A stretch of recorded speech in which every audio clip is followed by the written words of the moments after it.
Masechet Kilaïm, traité Kilaïm, Perek Bet, chapitre 2, Mishnah Tet, Mishnah 9. Arotse la asot sadeu karachad mikol min. Celui qui veut faire de son champ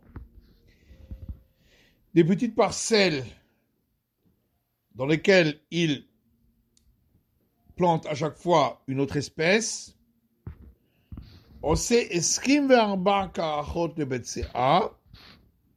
il aura le droit de diviser son champ dans lequel on peut ensemencer le volume d'une CA de graines, de diviser donc en 24 carrés,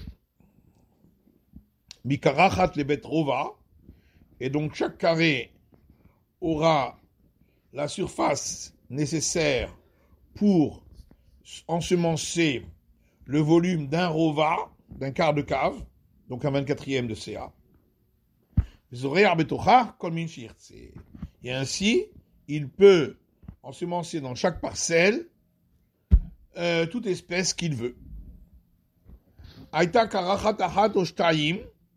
Si dans son champ il avait une ou deux petites parcelles, Zoran Hardal, il peut les ensemencer avec de la moutarde. Shalosh lo Izra Hardal, mais s'il a 3 parcelles, il n'ensemencera pas avec la moutarde.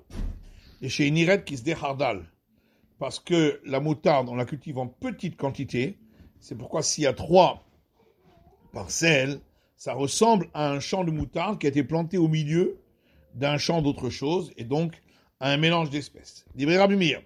Tout ça, c'est les paroles de Rabbi Meir.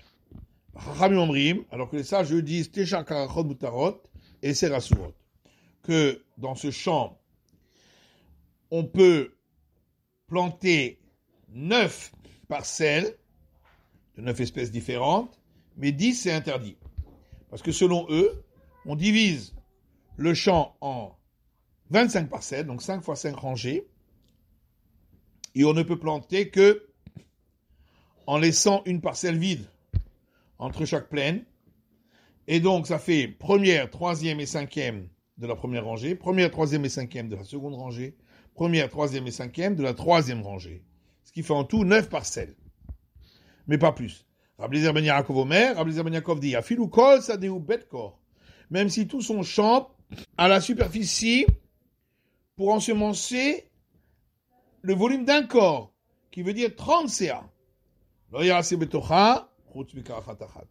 Il ne pourra faire à l'intérieur de ce champ de culture qu'une seule parcelle d'une autre espèce.